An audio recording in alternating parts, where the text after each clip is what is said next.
We're rolling. Oh, you ready? Theme song. This is the first episode with the official theme song. Let's go. I don't know if we'll be able to listen to the whole thing. It's pretty long.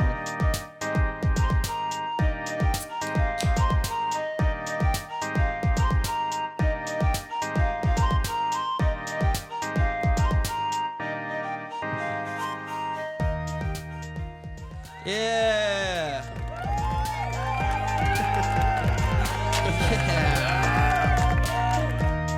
Oh my God. What's up? Oh, this is very exciting. Every day's exciting here, I think. Every day's exciting. everybody that graces this place with their presence, I'm excited about. But I love this place. oh man, that makes me happy to hear. But I'd be lying if I said I wasn't incredibly excited about today. Not just because that was the first official in-unit usage of our theme song. Shout out to Max. But because I've missed you very, very I missed dearly. you too, man. It's been what, years since we've really sat down. I was thinking about that before I got here. The last time we actually sat down and spoke was do you remember the night that I said, "Hey, come out to this party." On Snapchat, I sent an address out to this random party, and a bunch of people showed up, and then we all went over, and it was whack. Yeah. So we all went back to my place, and you're like, "Come hang out," and it was and that was well. Okay, so before I do want to talk about this, but why don't you introduce yourself right there? Hi, I'm Lenin. I'm a student here at U of M, and I'm a good buddy of Hunter over here. We met doing writer's room a couple years ago. Right, doing jokes and bits. Lenin Izquierdo. Is that a good pronunciation? Yeah, Izquierdo. So we met on Zoom. We hung out. Our entirety of our friendship until this event that you just brought up was virtual. Looking at each other on a little tiny screen, which was sad. Like because 3-4 days a week. Yeah. Which was awesome to have that thing to do, but it was like, man, I wish I could feel the energy of these people in person.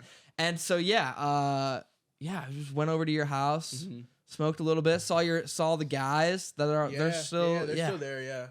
Yeah, man. Yeah, man. It's been a long time. It's been a minute. But I've kept up with everything you're doing. Yeah, me too. We've texted and we've talked, we've chatted, and we both got busy. And we both life got real because once you got out of COVID, everything was just it's like, oh, let's get back to it.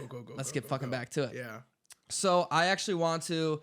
We're gonna talk about that, and we're gonna catch up. But before we do that, I want to get I want to, and I want everyone else to learn Lenin at the core. So I want to go way back. Because my favorite thing about this is learning what people were like as like kids, like in school. Man. And I just know you were a fucking badass kid in school. So talk to me about, and I also knew you moved around a little bit growing up. So so tell me about like elementary school, like where was jump in. Yeah, I mean Chicago. I grew up in Chicago for part of my youth, and I went to Sabin Magnet School. It was like this dual lingual like Spanish English magnet. Cool. And I was there for a couple years, and then when I was about going to 5th grade, 6th grade, we moved to Florida. Yeah. And then I did the rest of my like formative years in Florida. Okay. And you graduated high school in Florida. Yeah. I lived in Davie, which is right outside of like Miami. It's like South Florida. Yeah, okay. South Florida for like 3 years, and then I moved up to Orlando for high school, for part of middle school and high school. And you liked that? I mean, like as much as you can as much as I could have a choice in liking it. Sure. I think like the thing for me is like because I moved around so much, and because I like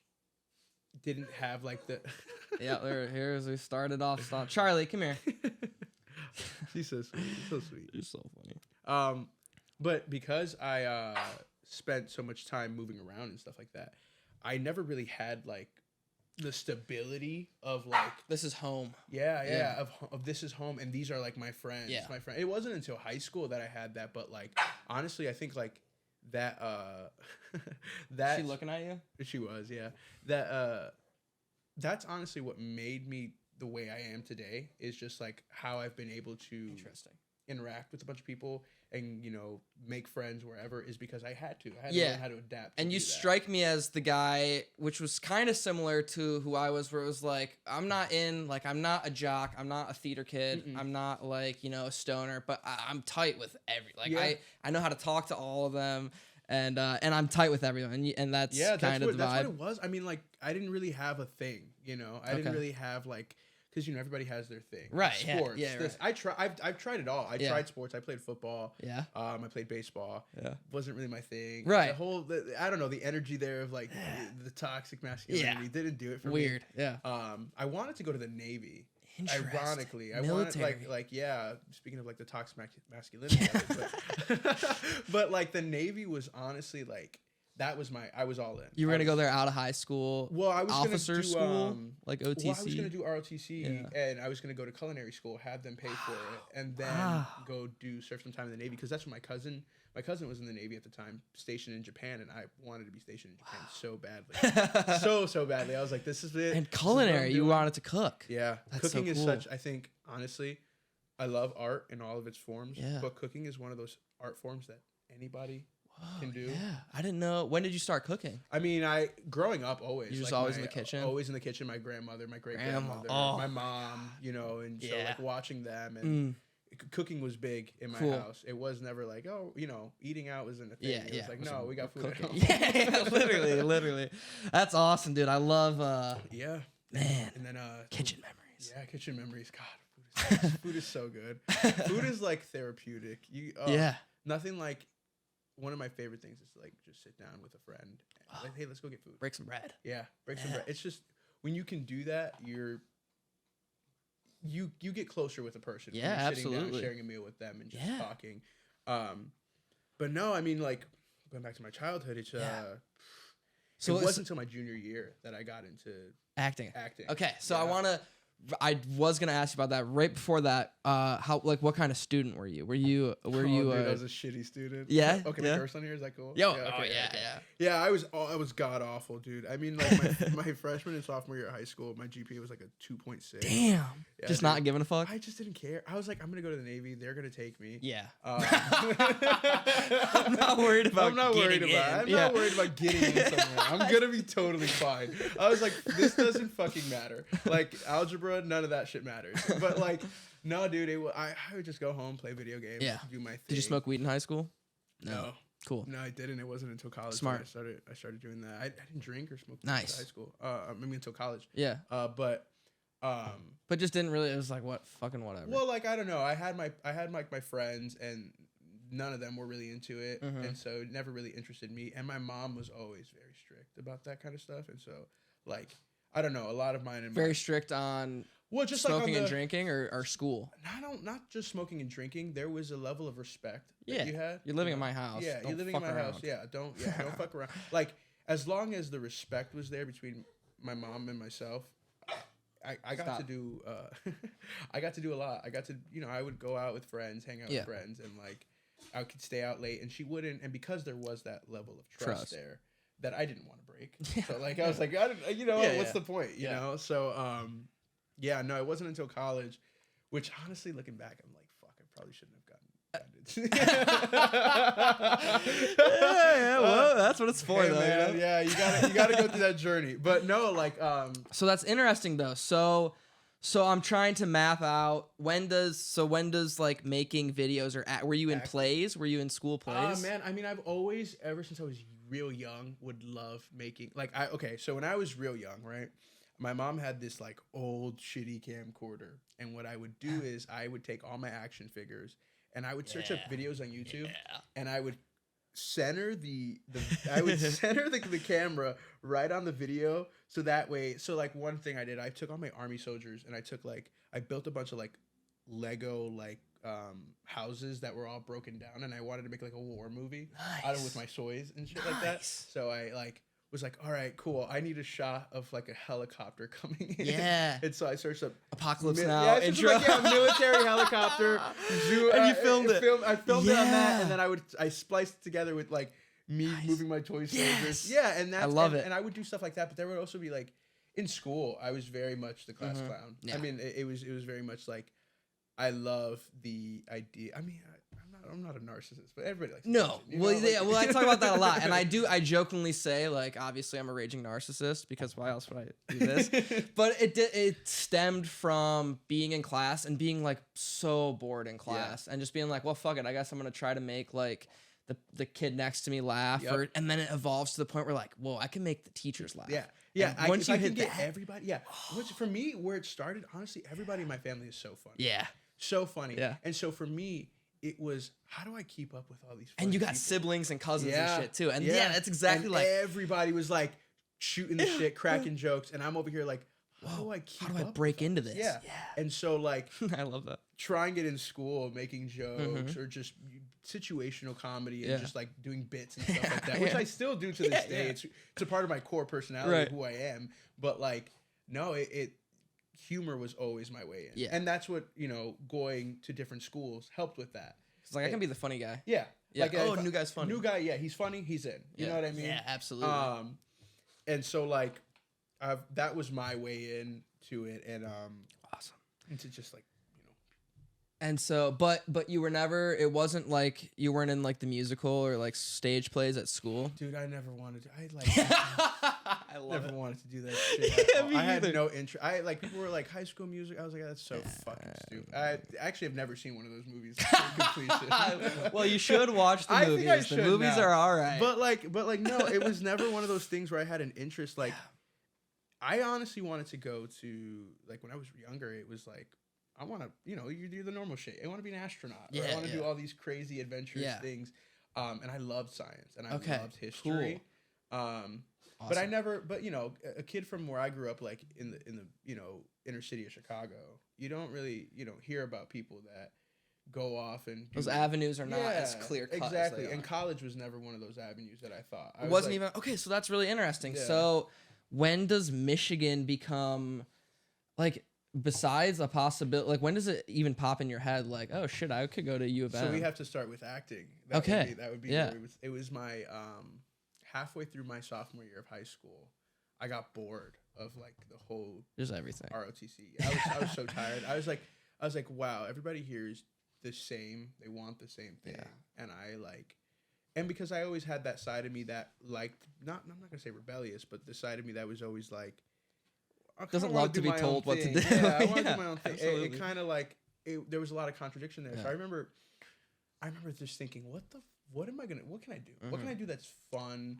That's just, that I'm not going to hate forever. I'm not gonna hate. Yeah. And like, definitely theater wasn't the thing that was on my mind. It was not. So I was like, student government. I'm going to go to student politics. Government. And so like, honest to God, dude, I remember the only reason why I went into student government was because this girl, Anna Circle, I think that's her name. She came up to me and she was like, hey, can I get your signature?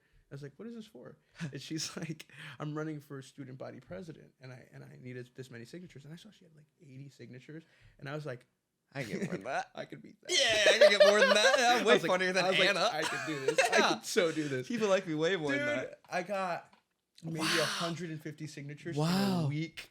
I registered late. I was like, I am gonna be the best president this school has ever seen. So did it happen? Nah, dude. What happened? Dude, what, was there a debate? Oh no, it wasn't even a debate. Dude. I didn't read the rules. And, man. You're not supposed to campaign online. Oh. And I was posting on Snapchat memes, videos. I was like, vote Lenin for president to everyone. And people were eating that shit up. Wow. And I remember going to turn in all the paperwork and the signatures that I had to my science teacher. And she pulls up a screenshot of my Snapchat. I don't, to this day, I don't know who snitched. Who fucking snitched. But it was like, I was like, why do you have that? Yeah. And she's like, you broke the rules. And I was like, oh my God. I was like, are you fucking You're like, that's fucking politics, baby. Like, that's how it's supposed to work. People campaign online all the time.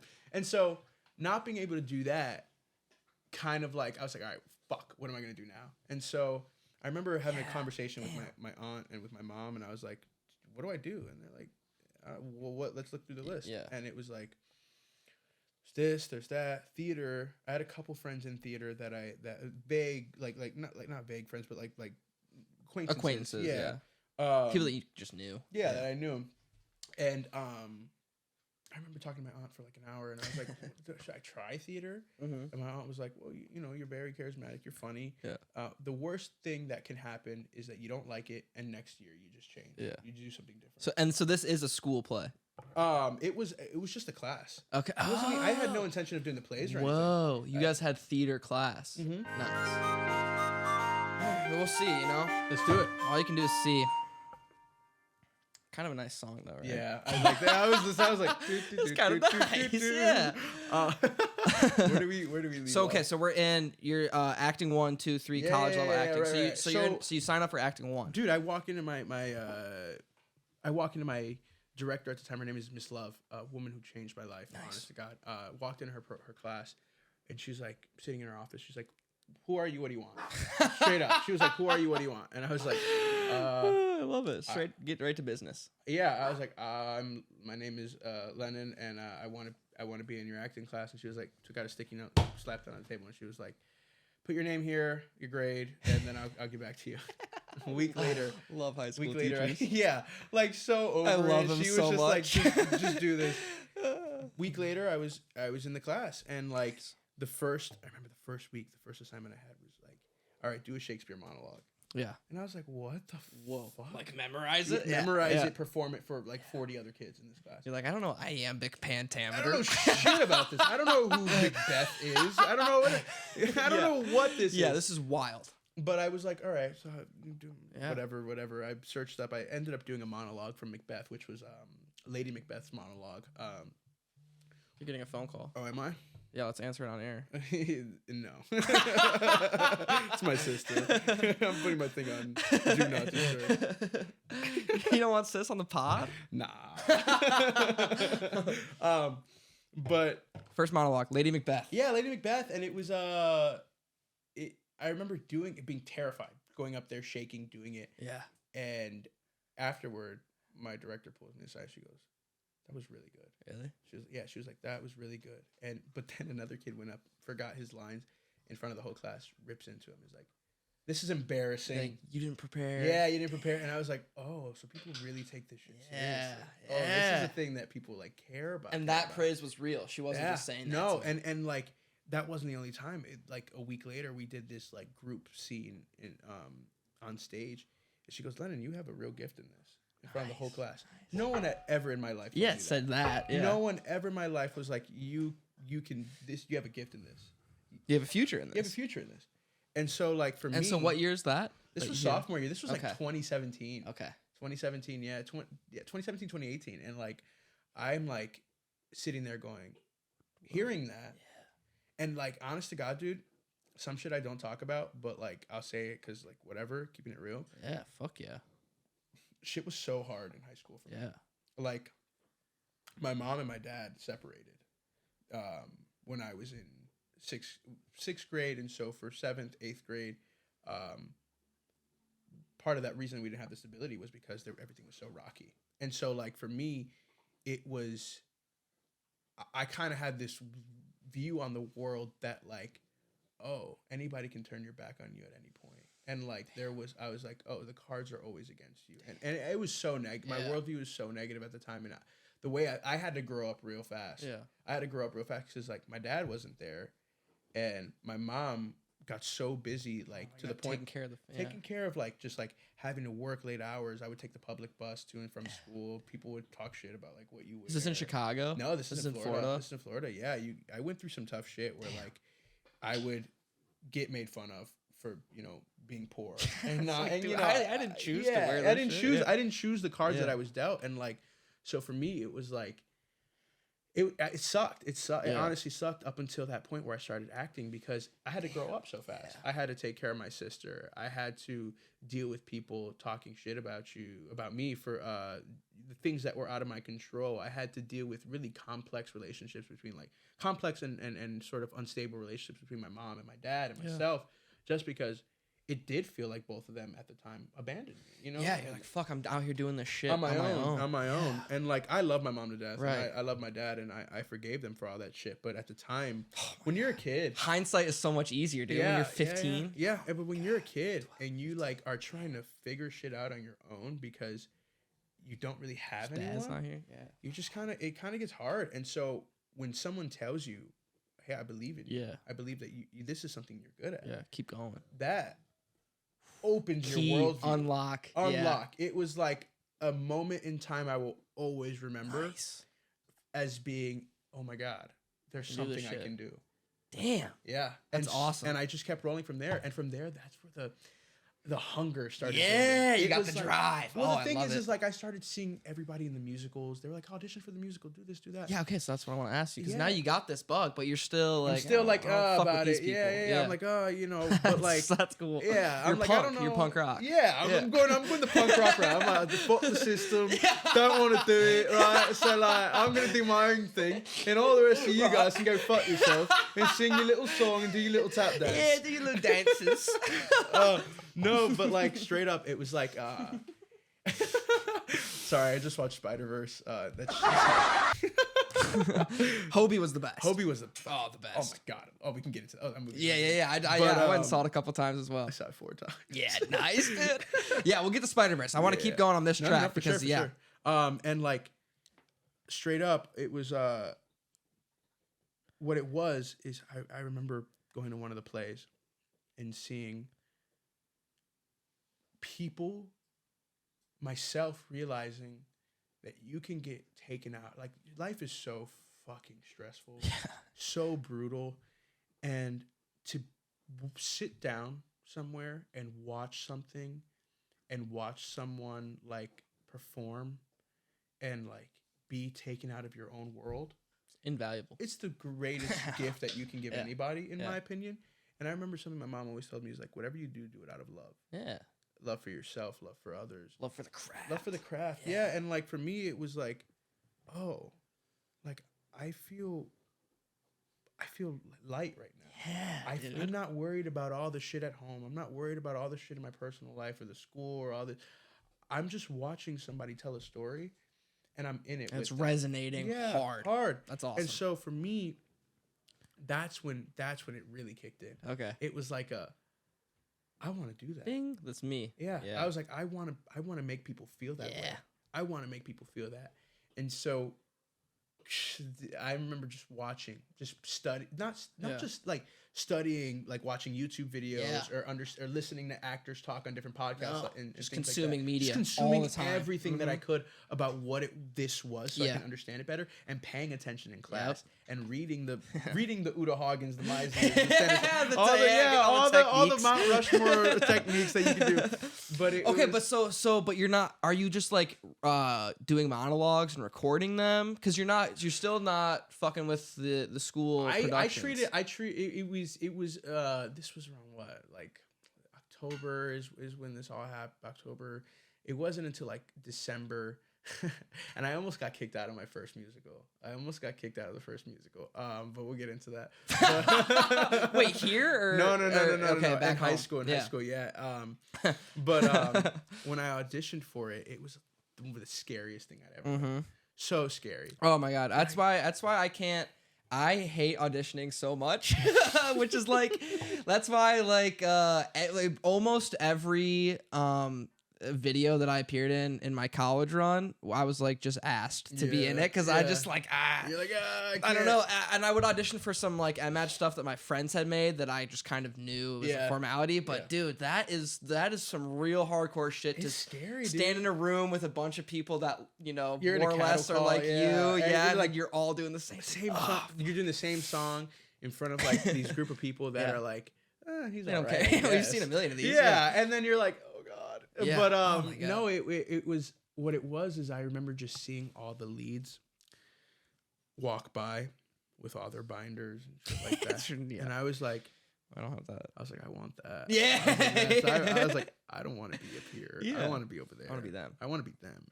And so for the rest of that time in high school, it was just grinding. Yeah. It was like, okay, let's start the voice lessons. And I remember getting in with my vocal coach, and we getting in with Lenga and Love. Those were the two that really pushed me on the course to taking this shit seriously. I remember my voice teacher, Miss Lenga, one lesson I had with her, I'm in there, and I had to memorize a song, didn't do it, and she goes, stops the piano, looks at me, and goes, straight face. She was like, I hope I am head of faculty at a program you want to audition to one day, so I can deny your application and rip it up in front of you because this is embarrassing. Because you don't care. Yeah, because you don't care. Yeah. And I was like, and although that like may sound a little bit, that's the kind of reinforcement you need that tough love somewhere, dude. Because if everyone's just telling you you're good at this and you're so good, you're gonna make it, you're not. No, because it's in those moments you realize you're like, oh shit, like you're one of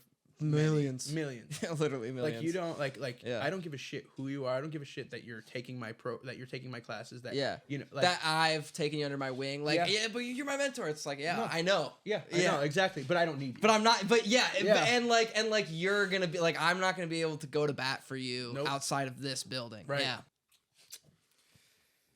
I'm gonna have to start starting the show like this so we can try to get that out of the way.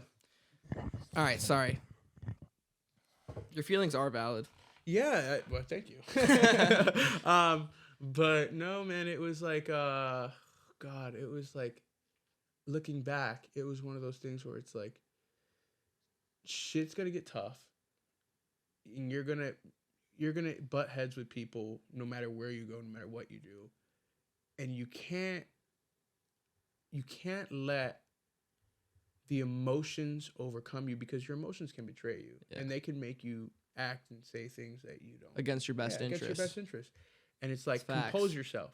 You know, recognize how you feel. Yeah. But keep yourself composed and know that like it's gonna be okay. And don't lose sight of the goal. Don't lose sight of the goal. Yeah. Don't lose sight of the goal. Because there's gonna be assholes at every step. Every step. You're gonna have to go through them. So many. And like, honestly, after that, it's kind of made me. It's also a selfless thing, because you have to realize that like you're not the only one when you're, and you get it, because you know we both are in entertainment and film and stuff like that, and like you're not the only one on a project. No. You're not. Yeah. And even if it's your project. Exactly. It's like there's a team of people that are all relying on one another to make this work. Yeah. To do this, and so what does it then mean to? Okay, I have to take a step back, put my emotions aside. There are people relying on me, and I'm relying on other people. And when you look at it that way, it becomes this sort of like collaboration. It's like, especially in the acting world, I feel like it's so easy for an actor to lose sight that they are not that important. Yeah, right. Yeah, right. Because you spend so much time. You're like preparing, becoming it. Yeah, and you're like, I'm an artist. Yeah. Oh my God, this how delicious. This character is depressed, and I need to feel that, and I feel that process. But then like you take a step back and you talk to the people around you, and you're all having a good time. Yeah. And that's the kind of like thing I want to bring into a space too. It's just which is so valuable. Like when you get talent that can look at it like that, and I think I've worked with. And one thing that I talked about a little bit with Macy and with Lance was like we were pretty bummed that there's not more interaction between the actors and the film department. Like the main crossover is only 423. Oh, there's actually we'll talk about that later, but there might be something that's coming up that they want to implement. That would be amazing because it is night and day. Like, and I said this, it's like I love all of the film major kids that put themselves in front of the camera and try to act, but it is like night and day difference when we get the actual actors. But there's absolutely a range. I mean, 98% of the ones that I worked with are like lovely, amazing people. Yeah. But it's like you can definitely, it's the mindset is almost more important than the talent you bring to set. It is because it's like your talent. It only serves a very specific purpose, and it got you in the room. Right. To stay in the room, you got to do the work. Yeah, and you got to treat people with respect. People have to want to hang out with you. Yeah, it's like you can't tell a story by yourself. You know what I mean? Like, it's just not. It doesn't work that way. Yeah, I liked that a lot. Say that one more time. You can't tell a story by yourself. No, but it's serious. It really is. And so like, yeah, man, I just. That's something I've tried to adopt, and like which is, of course your emotions are going to get the better of you sometimes, but I've always been someone that's been I've tried to be very lighthearted about things, even when things get frustrating. You succeed with that for sure. I appreciate that. Yeah. And it's so like when you're having a bad day, like because that kind of, that's kind of the reputation that I gained too, is just being like, I know I'm never going to be the most like raw talented person on any set. I've known that from the second I got here, because I was meeting people that, like, when you put a camera in their hands, become just like, well, how is your brain doing that? That's ridiculous. And writers that just have like hilarious or awesome crazy ideas flowing out of them all the time. And I think I'm an all right writer. I think I'm really funny. Good writer. You're funny. But like, I know I need to give yourself more credit. Thank you. But I knew I needed to be just like, I needed to be someone that people liked to have any kind of future in this. Yeah. And I don't know where I was going with this, but like I think it is really important, especially when you meet someone that isn't. It's just like, oh my God, it's so hard. You're ruining everyone's time. Yeah, because it's also like, how selfish of you. Literally, because it's like, this thing that we all came here to do is difficult, one. But it's also like, this is all of our shared safe space. We're all putting so much time into it. We're sacrificing weekends. Yes, and time with people that we want to spend out of this. And you're like, you want it to be as best as it can be. And so you have to be a little, even if things are like, take a deep breath and just keep going with it. Which, like. I remember what I was going to say, so like I got into that where I was like, I try to come to set with energy, which naturally I'm not a super energetic guy. Really? Like, I'm good at turning it on, but like my natural, like when I'm in neutral, it's fucking lazy, nothing. And so like just the days where we'd have, okay, we're shooting 3 weekends in a row, 3-day weekends, so you're every weekend in November is gone now. Fine. It's like, okay, well, I still love to do this. I'm going to miss some football games, but if I was going to miss them for anything, it'd be this. Yeah. And then it's like, you get to that third weekend, Sunday morning, and you just wake up and you're like, man, dude, I'm just not in a good mood. And it's like, you still have, it's like, now my responsibility is to come to set, and despite whatever, even if it's just dumb shit or if it's real shit, it's like, put the smile on, because everybody else is tired too. Yeah. And now they've come to rely on you to be someone that like lifts moods up. Exactly. I will, speaking to that, when we get into it, but like, cause you asked me before we started, how have I been? And I like, dude, I won't lie to you. It's been hard. Yeah. It's been really hard. And I think something that I've been learning is that as much as you can be the person that uplifts people, you also have to make room for yourself to be honest. And so I think it's something that I've been learning is that like being more honest with people is so valuable, just as much as uplifting people is valuable. But if you are in a moment where like, you are feeling like, today is not it. I think being honest and communicating that with the people around you. That's true. I think I've definitely done that too. Yeah. Yeah. Cause you have to, because it's just like, there's only so much you can give, right? Especially when you don't have a lot to give.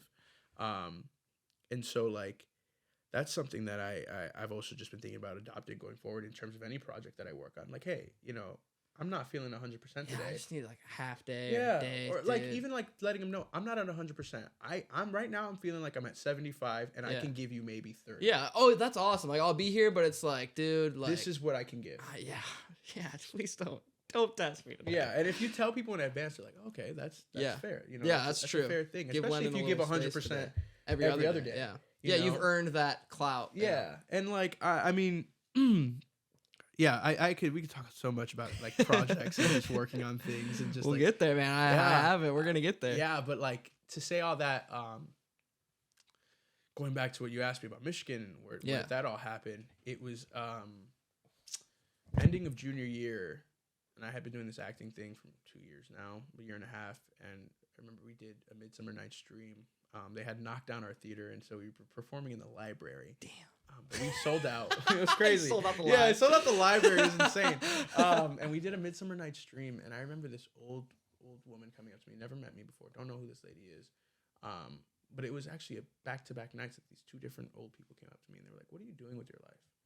And I was like, "It's a fucking weird question to ask like a and you didn't know 17, 18-year-old kid." And I was like, "No." I was like, "I don't know." And they literally looked me in the eye like, "You need to do this." And it was they said like this, acting, stick with this. stick with Damn, this. that's sick. And it was like another, like, I'm a religious person, right? Yeah. And so for me, when God gives you a sign, take it. Yeah. When those doors are opening, when those doors continue to keep opening, despite all the challenges, you walk through those doors. Yeah, don't be an idiot. Yeah.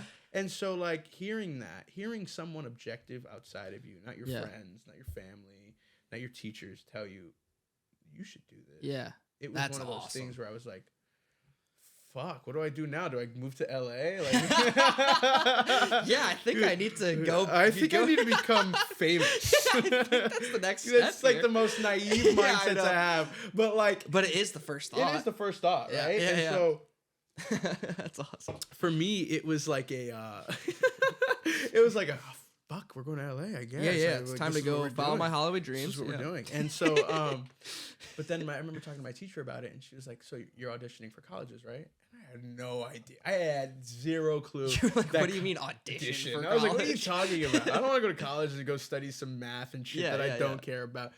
And she was like, "No, there are acting programs in colleges." Nice. And I was like, "What?"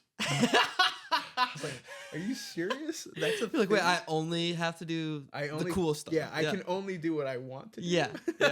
And so, like, it was my senior year, and like it was I submitted like 14, 15 applications. Okay, cool. Juilliard. Damn. All of them. FSU. NYU. USC, UCLA. I didn't do USC. Nice. I didn't do a USC or UCLA. Nice. I did DePaul. I did Syracuse. Okay. I did Emerson, Boston University, Pace. I did so many. Yeah. And man, that audition season was insane. Yeah. But it was Michigan was actually not on my radar. Really? I didn't know Michigan had a really good program. So you kind of blindly signed up? Well, I submitted the audition 30 minutes before the deadline. Wow. Because I was like, oh shit, I forgot to do that. Yeah, so I submitted my submission my audition. And how many different monologues are you doing? Just one? Dude, for six. I had six in my repertoire to just pull out if they needed fuck them. it, which one feels right. Yeah, and so it was actually, I had two auditions the same day of my Michigan one. It was my Michigan one and one for this college called Marymount in New York, Marymount, Manhattan. Yeah.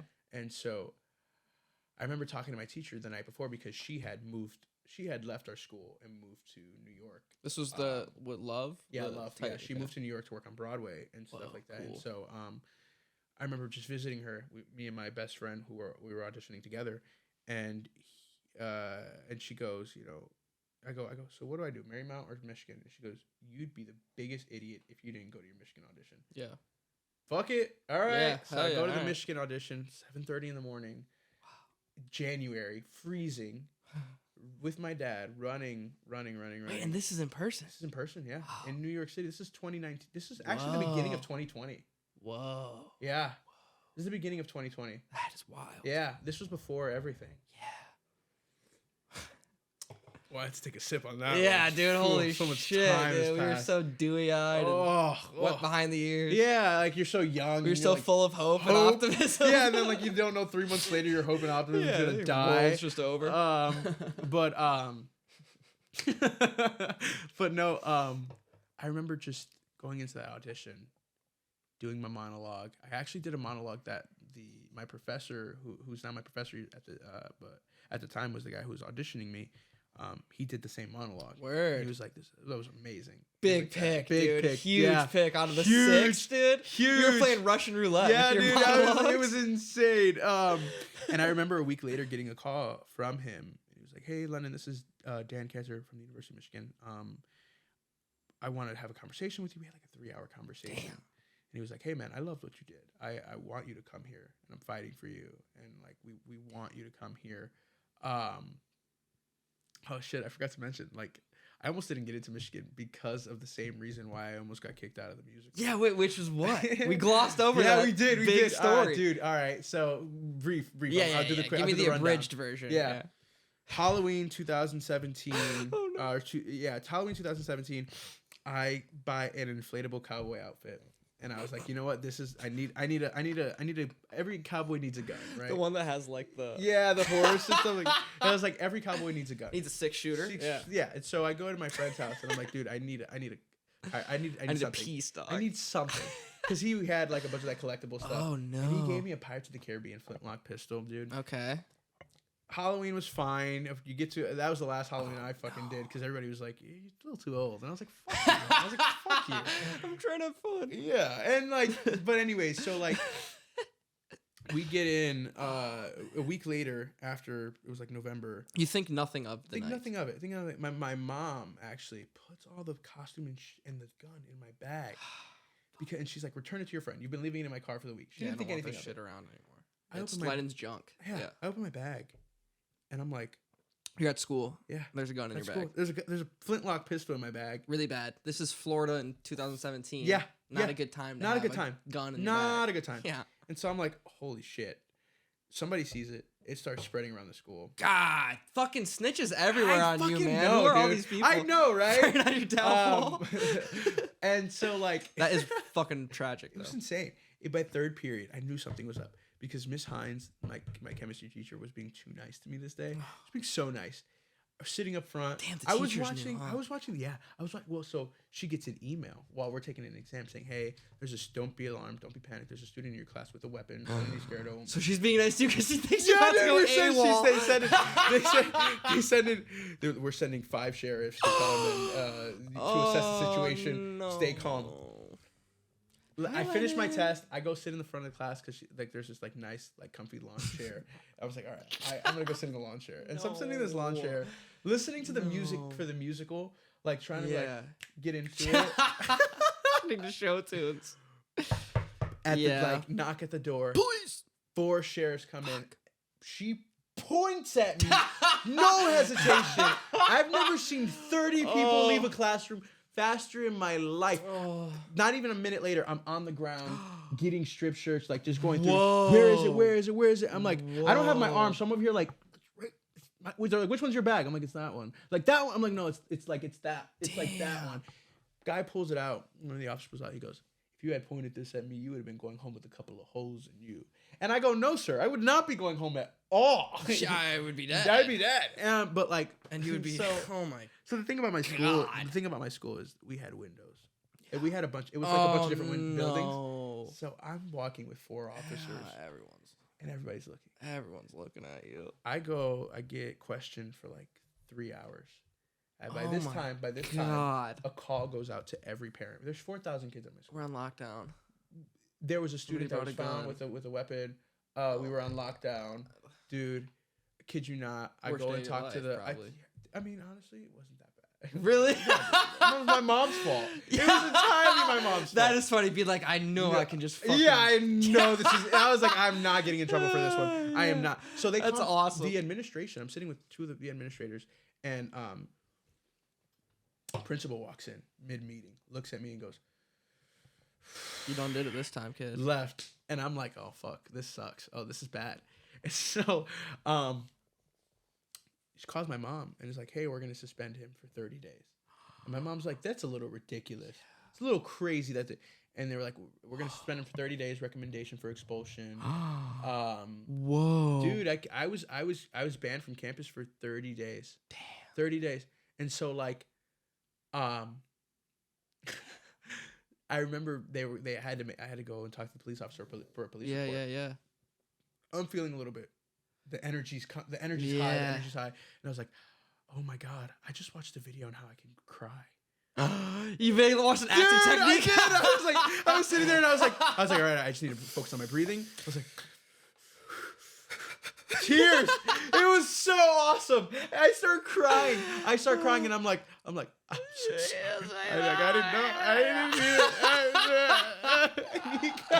it. And the officer's like, go. He's like, calm down, buddy. Like, you're fine. It'll be all right. I leave the room and I'm like, all right. I was like, that was good. Yeah, nice. Okay, we did the job. I did the best I could there. Whatever happens, happens. Then I had to, 30 days later, dude, honestly, my mom didn't ground me. I stood at home, ate fucking Mom probably Fruity felt kinda Pebbles bad. every morning. She did. Kind of a nice mom. Yeah, I out of ate school. Fruity Pebbles every morning, watched The Watch View. cartoons. Watch The View. Yeah, I watched The View, and then I watched Good Morning America, played video Holy games, shit. and I came back with better grades than when I left. Nice. Kid you not. Wow, But then I had huge. to, not on top of the 30 days, I had another 10 days of in-school suspension. Oh, that is which is worse. so much worse. Wait, because you're just staring at a wall Yeah, you for can't go on 7 your hours. phone You or can't anything. do Yeah. nothing. And so during this time, I have to meet with the school board. Like I had to meet with the lawyer for the school board and the entire and all and everybody to review, like, to see if I was going to get expelled.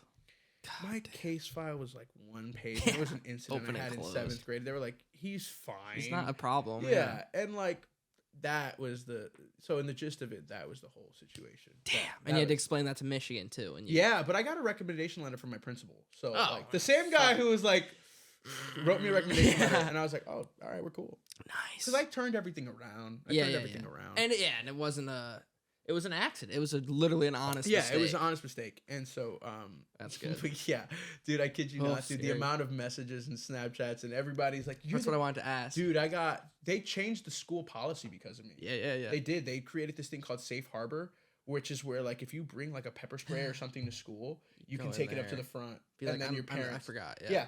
I was in the school newspaper. It was crazy. It was insane. You were a micro celebrity, dude. It was actually kind of crazy, dude. Because I can only imagine. Because without going into details, had to do a couple of bouts for in-school suspension for like man, we've all so been there. stupid, like We've the all been stupidest shit. But I had a friend that did something more sinister and had to deal with the school board and recommended for expulsion and was ultimately missed like a semester and a half of school. And he got back, dude, and like the first couple days when he was back, it was like when he was like a celebrity. Like everybody had to talk to him and get his side of the story and like, what's up? How you doing? So yeah. I walked back in the 4th day into rehearsals for the big musical. Nobody knew I was coming back. At 50 kids sitting there. And you're in this feeling room. pretty cool though, right? Yeah, I'm feeling awesome. Sitting there, and everybody's like, it's like fucking Voldemort walking. They're all like, that's Tom Riddle. That's Tom Riddle. That's him. That's the guy. That's Tom Riddle. And so like, yeah, everybody was like, yeah, pretty much. That's honestly awesome. I just put that one in there today. But yeah, that's what it was like, and it was. I never lived that one down. I never lived that one down. You can't. I mean, you're known amongst your high school, the people in high school, as the kid that brought the fake gun to school. That's exactly what it was. Until you become famous. And then it was like, oh, he also does theater. Yeah. And then Everybody else acts. But yeah, man, it was. But you were able to keep your part in the play. Yeah, dude, I was able to keep my part That's in the play. huge. I didn't get expelled. It was honestly best case. For the situation. It was like a spring break. Yeah, it was like an A early long spring break. break. It was a long break, and then Christmas was right around the corner. So it was awesome. Alright, and you go. But yeah, that's All right, so yeah, let's we're at back. 50 minutes here, so let's get into our Michigan era. Yeah. So coming in, so your senior, I guess let's back up a little bit. And I try not to talk about COVID too much on these episodes, just because I think We it's all like lived through it's it, like yeah. nobody really wants to live in that. But we'll touch on it a little bit because for me and you, it's Where kind we of met. it's the basis of our friendship. Yeah. But I want to hear about like your senior year, just like a little bit, like what like senior year of high school is happening. Senior year was tough, dude. My mom got fired from her job, and so she had to make a difficult decision. This was unrelated to COVID. This was unrelated to COVID. This was before COVID happened. Because for me, senior year started in 2019, but she lost her job, and I had to have a serious conversation with her. It's like, hey, I see something with this acting thing, and this is where I have to stay. Like, I have to stay at my school. I can't, my senior year, I can't change because this was the first time I've had stability in school. Yeah, continuity is so huge. Yeah, and momentum. the people that were in my corner at the time. Yeah. And so she was like, I can't, because she was planning to move back to Chicago. Yeah. So I told her, I said, I got to do this on my own. Yeah. Damn. I was like, I got to do this on my own. Damn. Yeah, I did know that, I think, a little bit. Yeah, I think I remember briefly mentioned this a long time ago, but that's what it was like. I had to, so I didn't have my mom or my sister. I didn't have my family. I stood with you were solo dolo. So I stood with my at the time my friend's dad, because my friend was off in college and she was like, hey, you can stay with my dad. Stood in his basement. Whoa. And I'm not. It's not a bad. This guy was like a millionaire. This guy's a millionaire, so I'm chilling. No, I mean that's that, but just like whoa, yeah. Yeah, but it still was hard. I didn't have anybody. I was doing senior year on my own, and then like senior year was great though. Like I was the lead in the musicals. I got into the program I wanted to get into. I started talking like during quarantine. I played fucking so many video games. It was so fun. Yeah. And like it was for what it was. It was just it sucked because everybody was at home. Yeah. But I met a girl that I really liked at the time. And so like everything was great. Everything was going great all of senior year. I think my senior year was my favorite year. Wow. Yeah. Wow, that's cool. And then Michigan happens, and then okay, so then everything goes downhill. So we'll get to Michigan. And let's talk a little bit, and I want to give props to. Okay, so at this, it's your freshman year. Yeah. And 2020. You're not living on campus, or are you? I did. Yeah. I lived in Bursley. You lived in Bursley. I lived in the dirty Burrs. Dirty Burrs with a random roommate. Like an 8x10 cell. Literally, because you couldn't like talk to anybody this year. Dude, really. Yeah, you couldn't. Although I remember freshman year, I went around every door, like every dorm room in Bursley and West Quad to meet everyone. That's so cool. It was actually kind of awesome. That's so cool. It was actually kind of awesome. Well, because I lived in South Quad, which is like kind of notoriously not a very social dorm. Mm-hmm. And it wasn't because it's like a shit ton of athletes. And I lived on the 8th floor. Me and my roommate, I went in random. We got along super fucking well. He's a great guy. Yeah, my roommate did too. Yeah, nice. We're still friends to this. Yeah, dude. Shout out Sam Martin. Shout out Ben. Shout out Ben. But like, still, it was like. Even at the time, it wasn't super social, and I know like I was really glad I lived in South Quad and not up in Bursley, but I always heard the big benefit to Bursley was like you all bond so hard with each other. Because you're the only ones up there. We're up on North Campus. It's like we gotta fucking talk to each other. So dude, I imagined it would just be fucking kind of awful. It was crazy, dude. It was honestly, that's when I started having problems with mental health issues. Was freshman year of college, and I think like isolating. So isolating, and like as fun as it was to be in college and to be in these classes, of course Zoom sucked. Zoom sucked so Zoom sucked it's so awful, much balls. Awful. But like I was living with friends and I was hanging out with friends every night, and we would go outside and play cards and things like that. Then I started smoking weed and shit was fire. Started drinking, and that was also awesome. It's so cool. Because then you're like, because when you're first starting, you're like, oh fuck. Yeah. You're like, this is amazing. The spins are like a roller coaster. Yeah. But like, no, everything was a lot of firsts. Yeah. It was a semester. I mean, of you're a lot growing of up. firsts. Exactly. Yeah. But I remember, dude, the toughest part about God was just, okay, acting is no longer just for fun. These are all people that want to make this a career. Yeah. And I started to see just how they all started acting. Like, it's like, I don't know if you noticed this, but like in this industry, everybody feels like they have a mask. They're putting on a performance. So for me, I was so insecure. Even to this day, I still have a lot of insecurities about this kind of stuff. But like, I wanted to fit in with everybody in my class so badly because I felt like the odd man out because I wasn't drinking. I wasn't drinking at the time. That like, I was the nice guy. I was like, oh, I'm going to be this really overly nice person.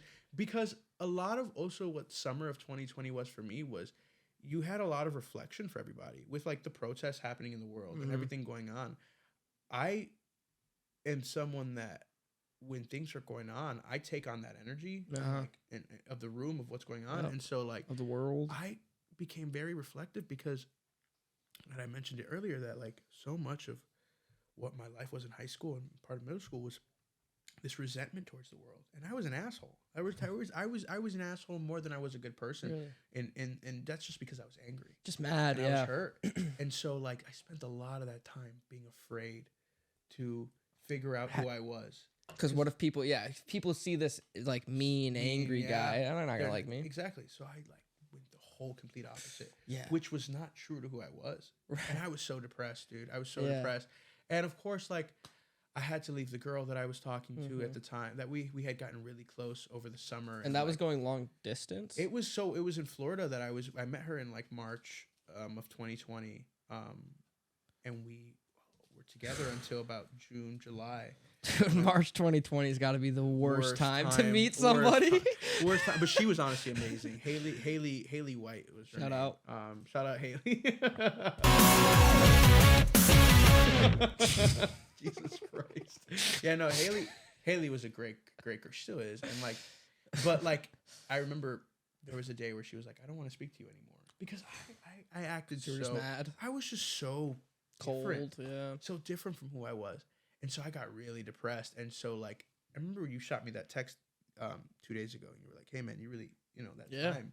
You also helped me out a lot. Like that writer's room, that experience. Cause it was like, I was starting therapy.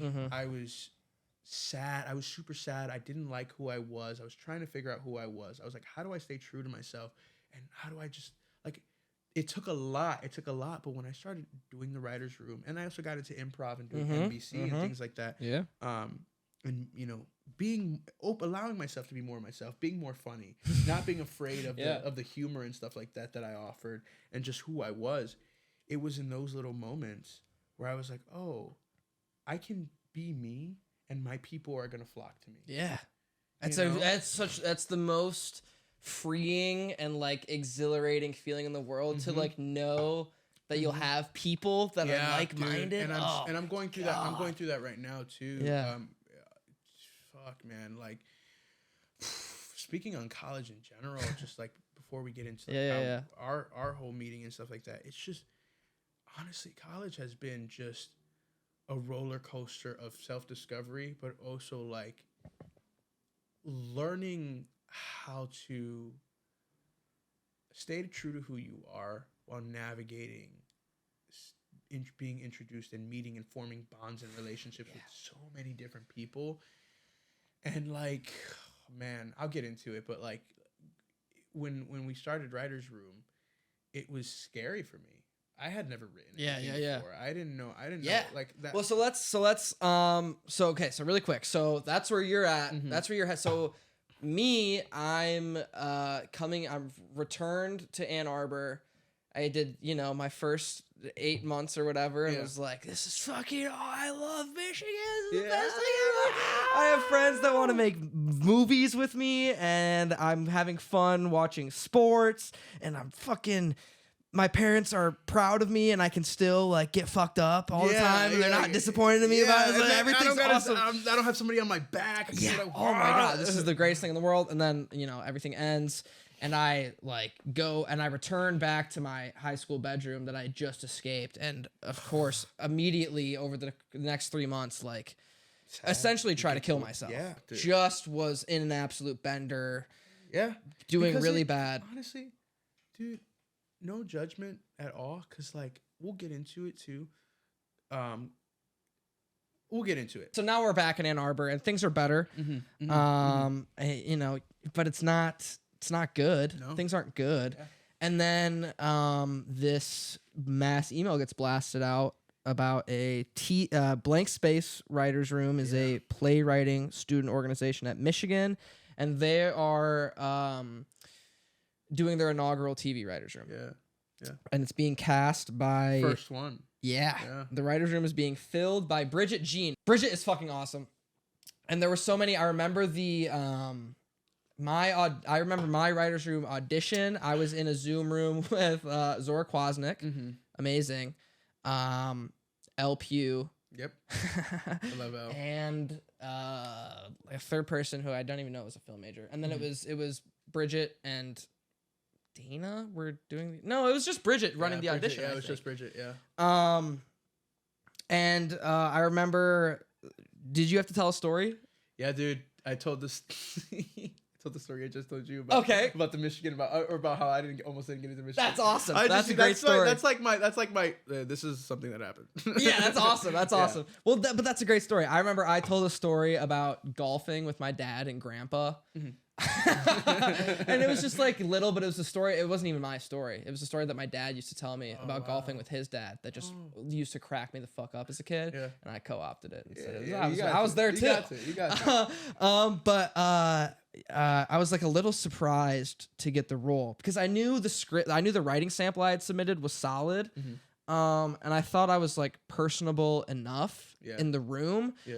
But like I just thought, vibe wise, I was like, Bridget likes Zora and Elle way more than me. There's no way I get this. Me too. I was in the same boat. I was like, because I was in there with two random people that I don't remember, but it was three of us, and like they were laughing and stuff like that. But I was like, oh, this is just me being funny. I'm not gonna. This no one's taking me seriously. Yeah. I was like, all right, so this was fun, but I'm not gonna get anything.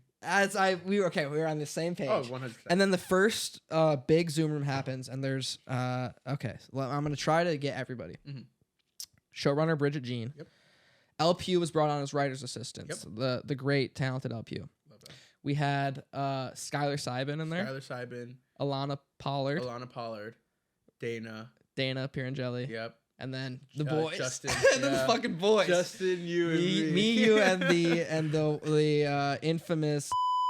Yeah, we censor his name on this show. But it was fucking awesome, and I knew Justin. I knew of Justin. Justin existed in the same world that I lived in, but I thought he was funny, but I did not think he liked me because I had shown up. He at one point was the producer of Michigan Time, which is the weekend update parody for Wolf TV. And he wasn't there long, but I showed up to a couple of writers' rooms, and he just didn't seem to like me very much. I was like, fuck, Justin doesn't like me. But then we're in this writer's room, and everybody in that writer's room was so talented and so funny. But there was definitely, I mean, I was like, I don't know if they're going to think I'm funny. I was the same way. Like, I think they're funny. I don't know if they're going to think I'm funny. Because I also don't know, I didn't know anything about writing us. Yeah. I was like, what am I doing? Yeah. I was like, I think, I think I could speak on behalf of Justin here. Our three kind of instincts, and tell me if I'm speaking out of turn, is to just like, revert back to, middle school, high school. Just like say the dumbest, most immature thing possible to make each other laugh. I would send memes to the group chat. Yeah, I was resorting to high school stuff so much. Holy shit. Just trying to get, like, if I could, because, everyone would have their microphone on mute, but I would unmute and I would just be watching. If I could get Lenin and Justin to crack a little smile, yes, I fucking lived on that. You were like, this is it. This was the highlight of my fucking day. Dude, I was literally Adam Sandler in fucking Uncut Gems. This is how I win. Dude, I was fucking, this is my shit. And Bridget and Elle, to their amazing credit, because like we would have like 4-hour writing sessions beating out like the whole season arc. And the beat sheets, God, everything was Silos. We were sitting there and we were all just like, okay, where does this story go? And Bridget and Elle would be like, Lennon, please don't pitch an incest C plot again. And me and Justin would be like, wait, no, I think he might have something there. So they'd be like, guys, we cannot do this.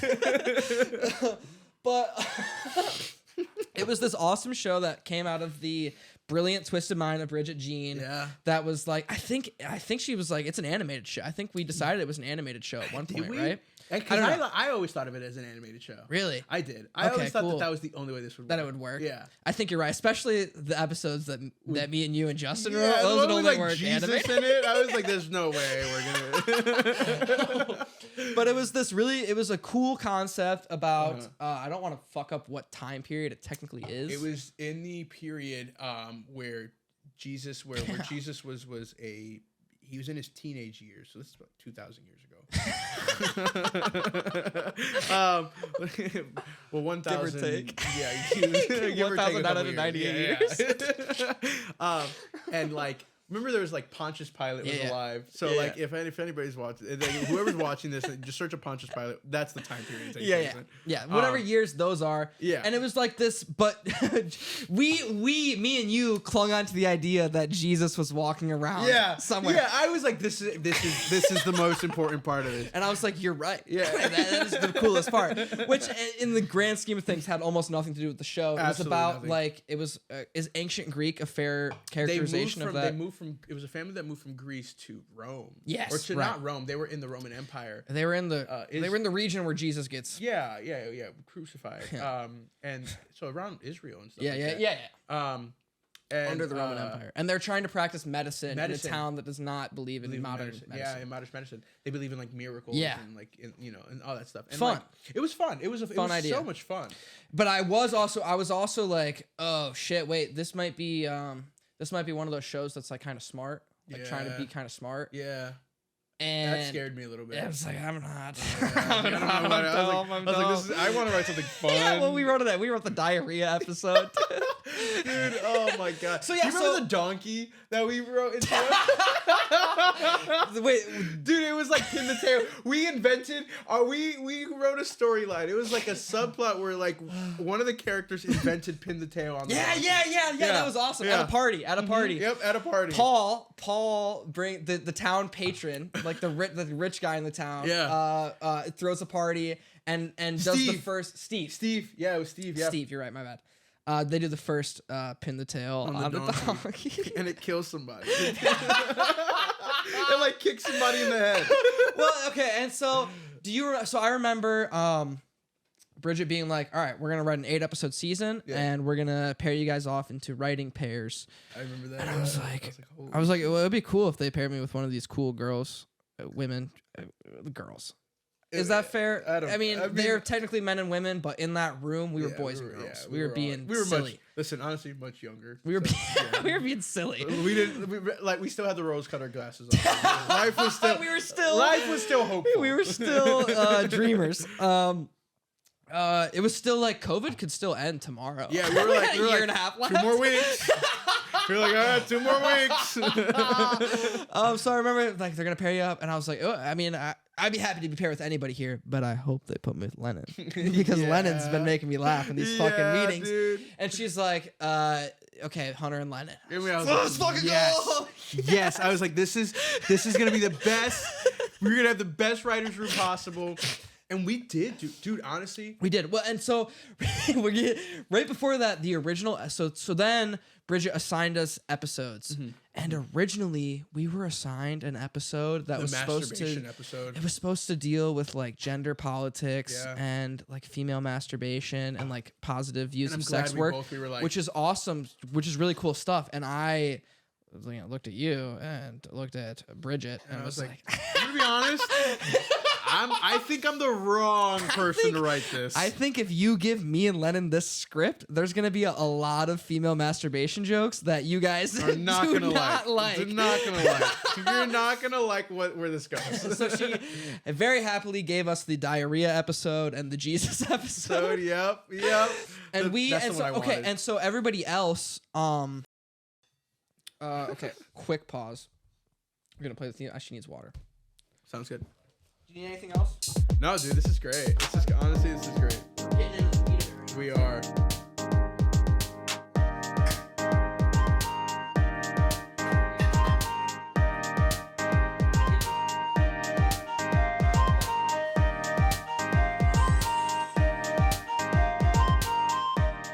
All right. So it's set up originally where the writing teams, the writing groups, one person wrote their entire own episode, the other person wrote their entire whole episode, and then they kind of did like a peer review, gave each other notes.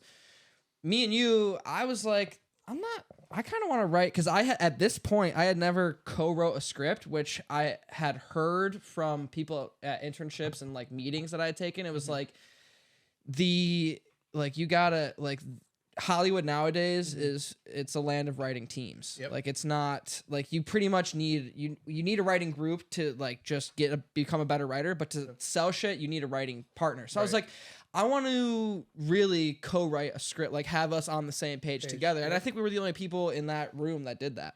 I think so too. I mean, that's what I was gonna say about that is just like a lot of what we were bouncing ideas back off of one another. Man, those were great. And you, dude, I don't think you realize this, but there was so much anxiety I had because I didn't know. When you're writing, having your own voice is something that's so impossible. Hard. It's so hard. It takes you 15 years to nail it down. And so like bouncing the ideas off of you and then you writing it out just like was so much anxiety lifting. Yeah. It was like, okay, thank God. Yeah. I was like, he knows what he's doing. I was like, thank God. I was like, well, I was happy to do that because I knew that you had never written anything screenplay format. And I also knew you were a great writer and that you literally just needed to see it done like once or twice and then you'd be like good to go. I appreciate that, yeah. And man, I guess I don't have a ton to say other than like those were like in the times of nothing happening. It meant the world. It was like, holy shit, I can for the next 2.5 hours, even though it was a lot of work. It was. And we'd be exhausted 4 days a week. Dude, oh my God. For what, like 4 months, 4 months? Yeah. A whole semester. Yeah. And like, I remember, especially when we would actually go on the page and fill up pages, like we'd finish our, like not even the big group meetings, our little 2.5 hour writer sessions, we'd get done with those and be like, bro, I gotta crack. I'm fucking beat. Yeah, it was like, hey, dude, I can't do that. I can't write anymore. I literally can't write anymore. It's not making any sense. Yeah. We would get to a point where we'd be like, you're done? Yeah. Yeah. We gotta just fucking call it a day. But just to be like, I know I can just let loose and say whatever and try to get laughs for these next 3 hours was totally very therapeutic. Oh my God. It was humor is so like, this is why it's like, to me, you could say whatever you want about me, call me ugly, whatever you want. But the minute you say I'm not funny, I'm not funny, you push a button that is like that. You are like questioning my identity at that point, and I'm like, what? But when's the last time someone's called you not funny that hasn't been like someone trying to make you mad, dude? Church camp. So like 10 years ago, dude, right? Like it was like fucking. Yeah. I was like, what? 16, and that's 17? Coming. And that was my first time doing stand up. Yeah, dude.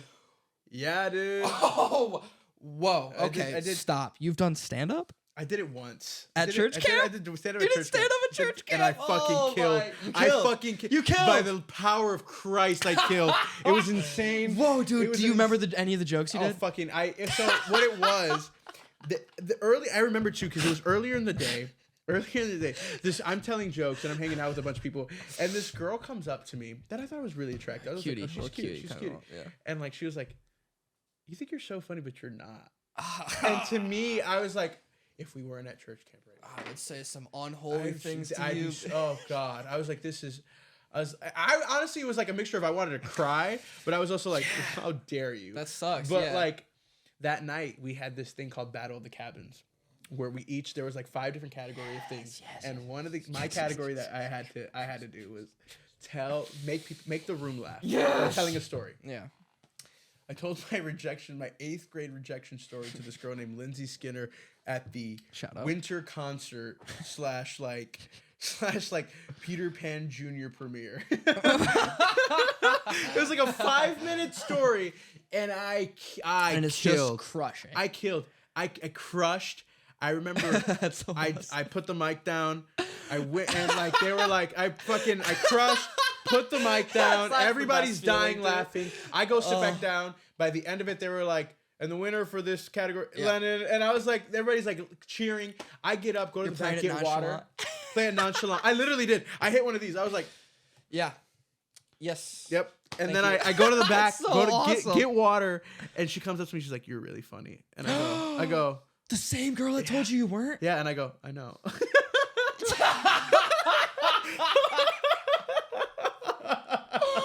Yes, dude, you hit her with the Han Solo. I was like, I know.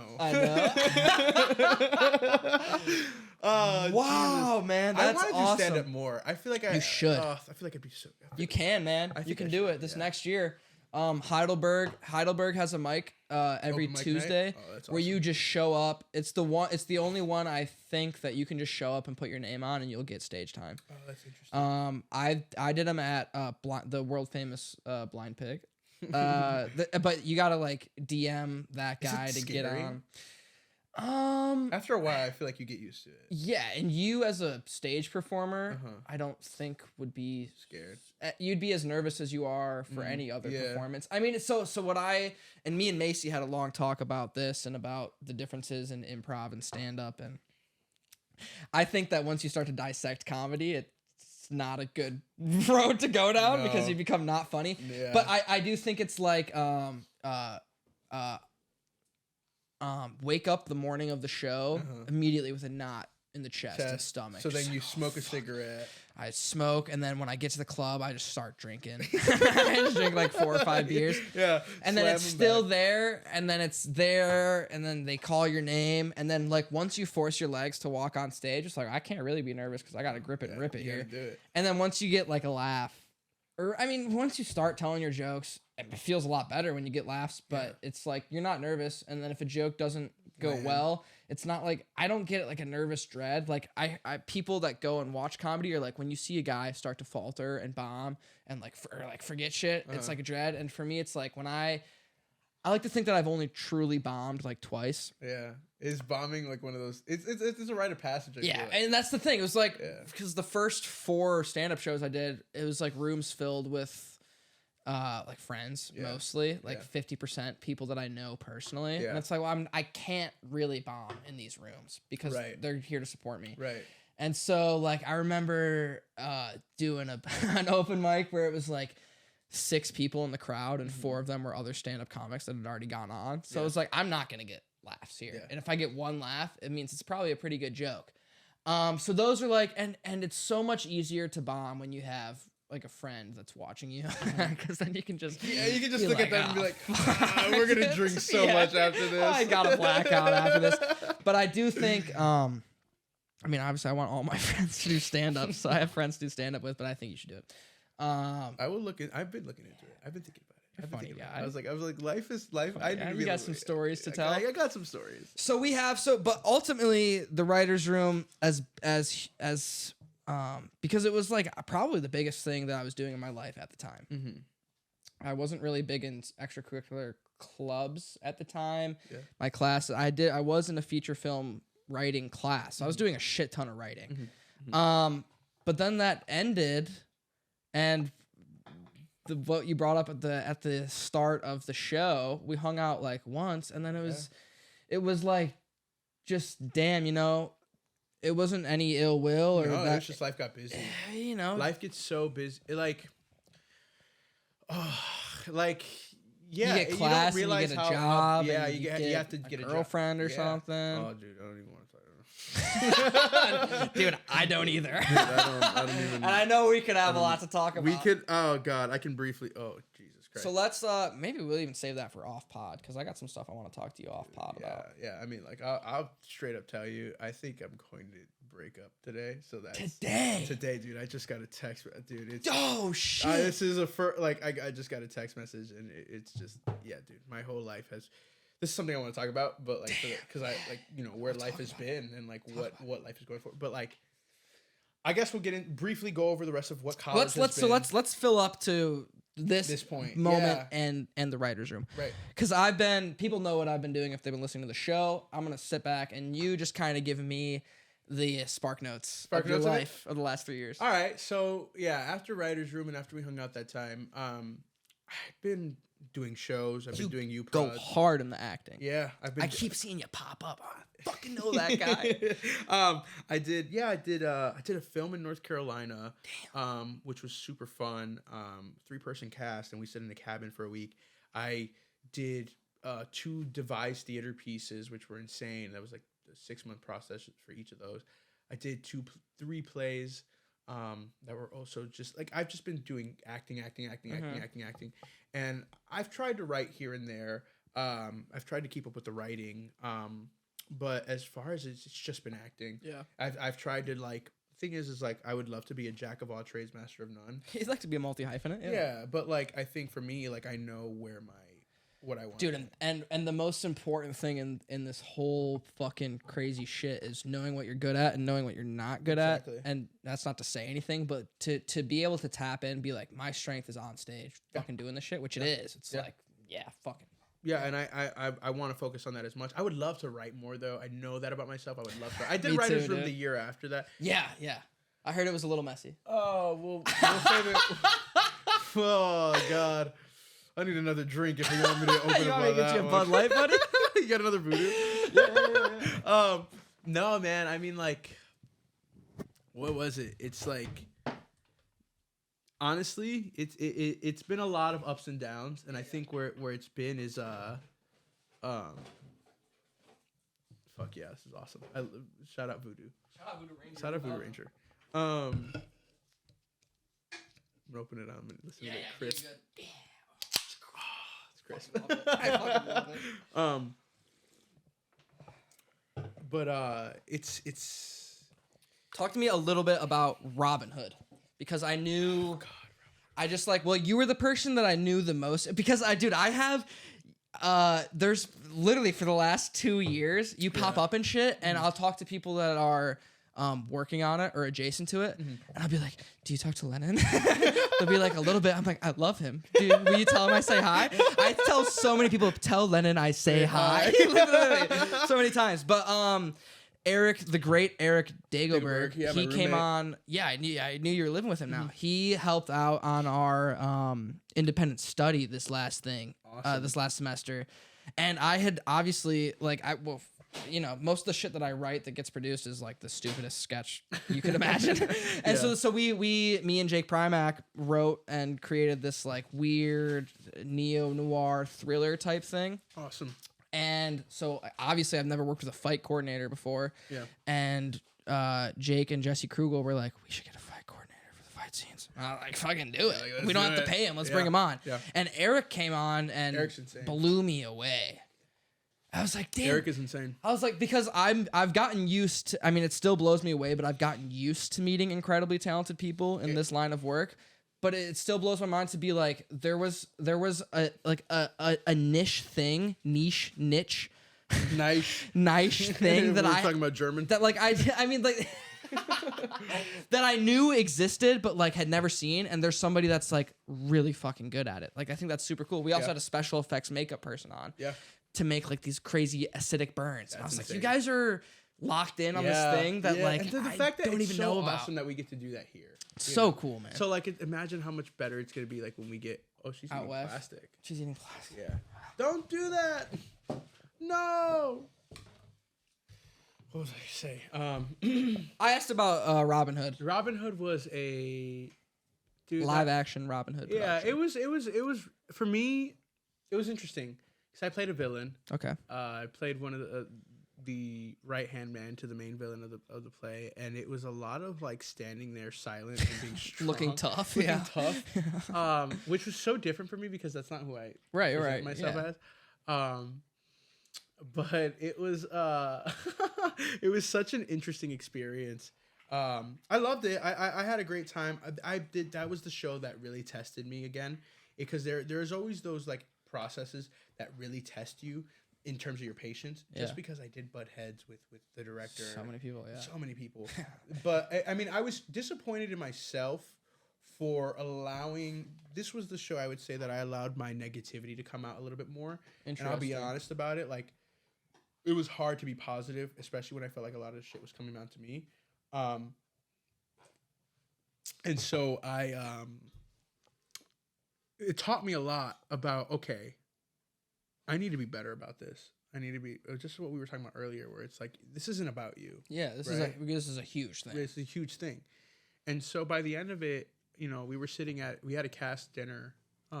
We had a cast potluck. It was in December, and it was one of those things where it's like, oh, this is why I do this. Mm-hmm. Like sitting around with a bunch of people, eating all dinner, seeing all these people that you become close with. It's like, oh, this is so like Robin Hood was a period of trial and error. Huge learning experience. all right play. Yeah. Like, yeah, it was just kind of all right. Mid play. It was mid as fuck. That's so funny. But like, as far as the experience, I'm someone that always tries to look at the bigger picture. Yeah, absolutely. What did I learn? Yeah, that's did huge, I learn? dude. That's so cool.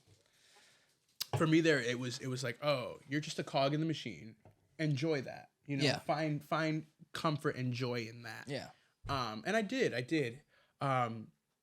So that was awesome. Robin Hood was great. And that was this junior year. Jesus fucking Christ. Time be fucking flying, Jesus huh, buddy? Christ. Yeah, that was last semester. Man, that was last semester. Oh, what I would give to go back to last semester. What I know now. What I know now.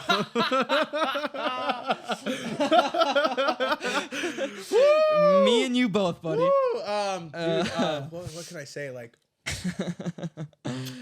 okay.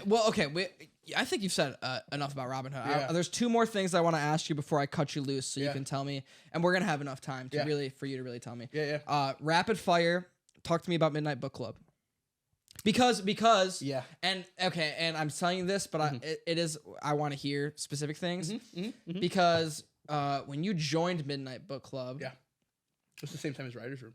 yes, Yeah. and I still knew somebody that I hope is going to listen to this, Brendan Dooley, Fucking love Brendan. was like one of the first people that like gave me an opportunity to do something. Brendan is insane. And like we never got super close, but Yeah. like I was like, this dude is fucking hilarious. He's funny. He's so funny. And just without effort. Yeah, just like And Yeah. so I want to hear if you can give me one Brendan Dooley story and then one Macy Goller story. Brendan Dooley. I remember. So for me, a long time, NBC was. I have two actually, short ones. Okay. NBC for me, my entire college experience has been up and down, right? Yeah. And so you go through high points, low points. That's college. There was a point where I felt very insecure in NBC, just because you're surrounded by so many funny people that you're like, what the fuck am I doing here? The shit I just said was not funny. Yeah. And I felt like I was crashing and bombing. And I remember reaching Brendan and me went on a long walk and we had a conversation, and he was like, Lennon, he was like, read this book and understand that like doesn't matter. Trying to be funny is not important. Yeah. What matters is like enjoying being there. Yeah. Finding the enjoyment in being there. Because once you find the enjoyment in being in a space, navigating that space becomes so much easier. And because you're a national, like I think that I 100% agree with that, and I think it's because your instinct as a human is like when you get comfortable to be funny and like let loose and be yourself. Right. So when you're in when you're in a space that you can just like I just got to get comfortable, then it just starts to come out. Yeah, and That's so we cool. talked for hours, and it gave me a lot of confidence in that moment where I was like, oh, okay, I don't have to try to be funny. I can just be me and it'll happen. And it goes back to that sort of the whole like self-confidence thing and being yourself, right? Like if you are yourself, people will flock to you. Second Brendan Dooley story. We were promoting an NBC show on the Diag. And I remember him going, all right, he goes, all right, Lennon, look. The way we're going to promote it is we're going to say we are doing research on spiders, and we need people to sign up for our petition to give spiders human teeth. So fucking stupid. Perfect. So stupid. Perfect. And he was like, spiders with teeth? Spiders with teeth.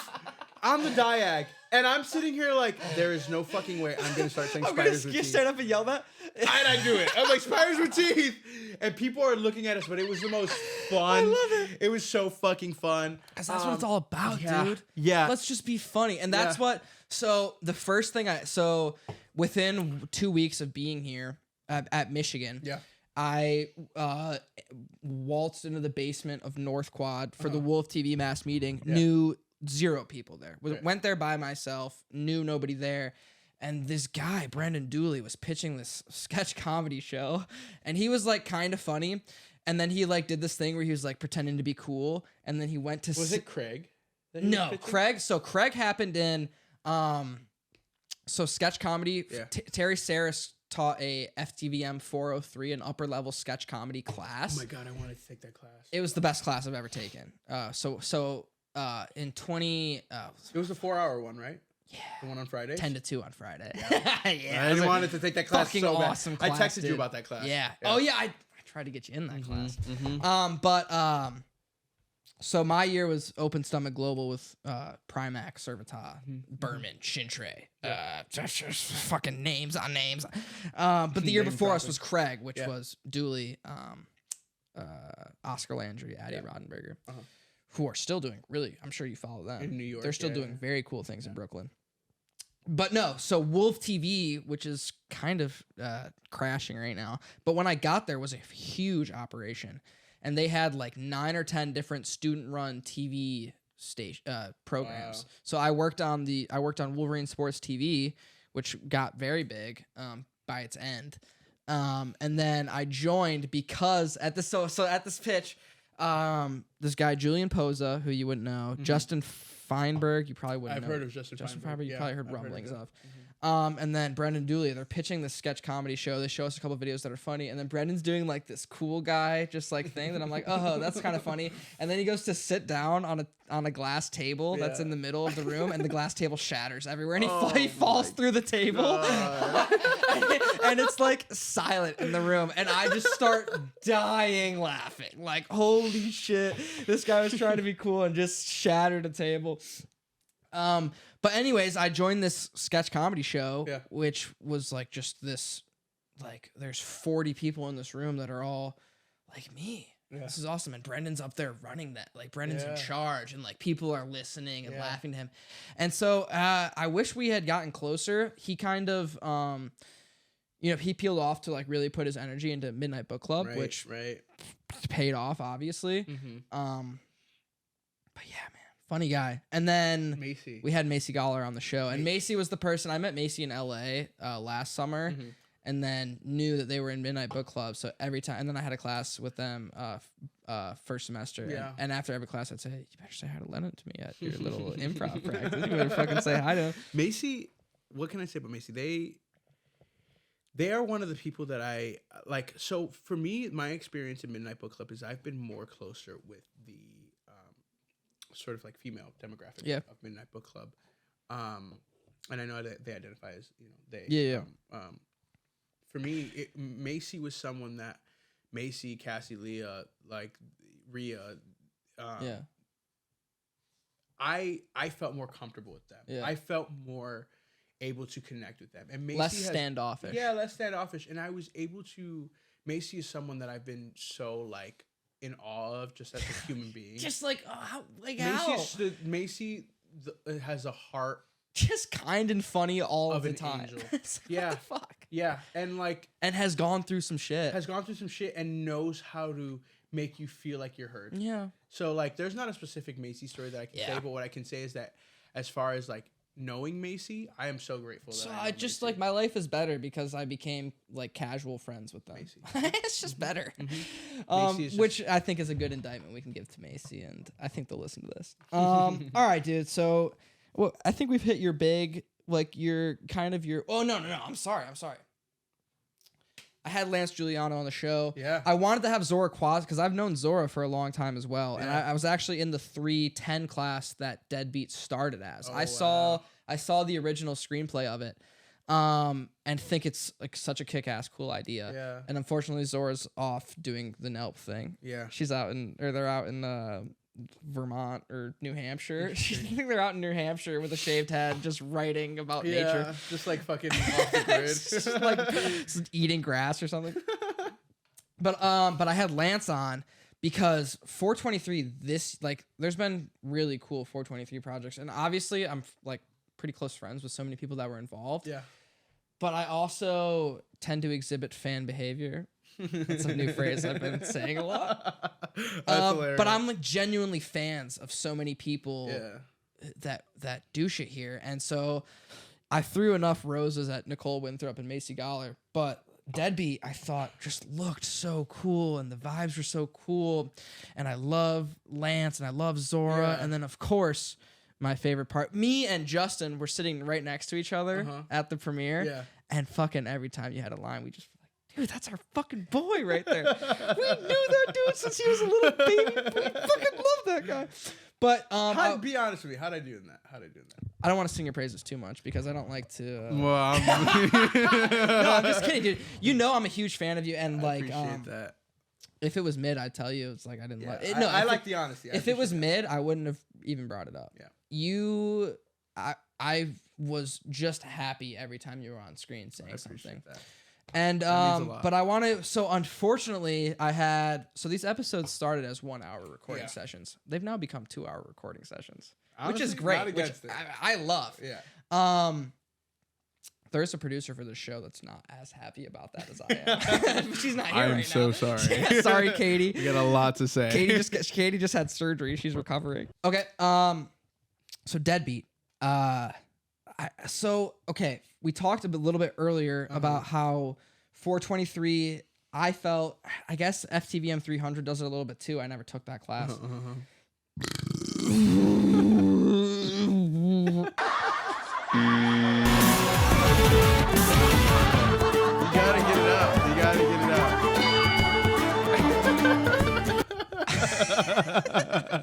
I love that. Keep that. Don't edit that out. That's awesome. That's real shit. That's real shit right there.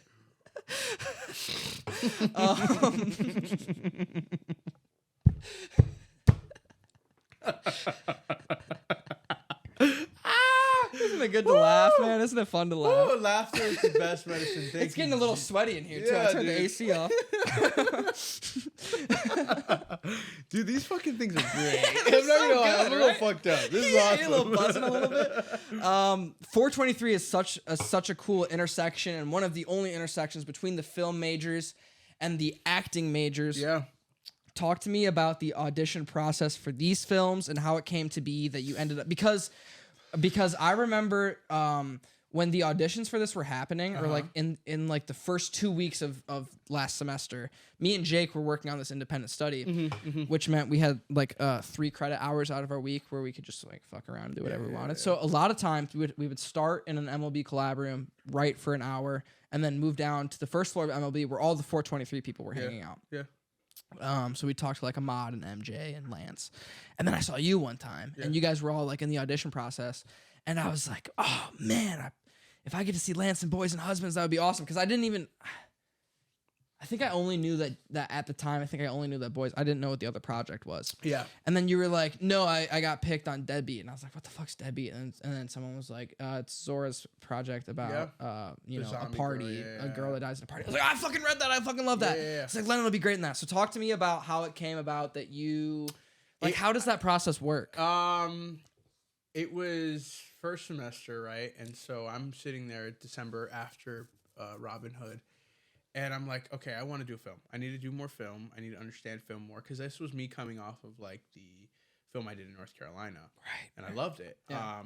And so for me, it was I wanted to be in Boys and Husbands, honestly. Yeah. Honestly, I was like, Boys and Husbands sounds amazing. I want to do that. I want to do it with my friends. It sounds awesome. So I auditioned for Boys and Husbands. Cassie was in? No, Cassie was in Deadbeat. It was Macy. That's right. Macy was in... Directed that, yeah. And so... I auditioned for Boys and Husbands. Didn't get it. For which part?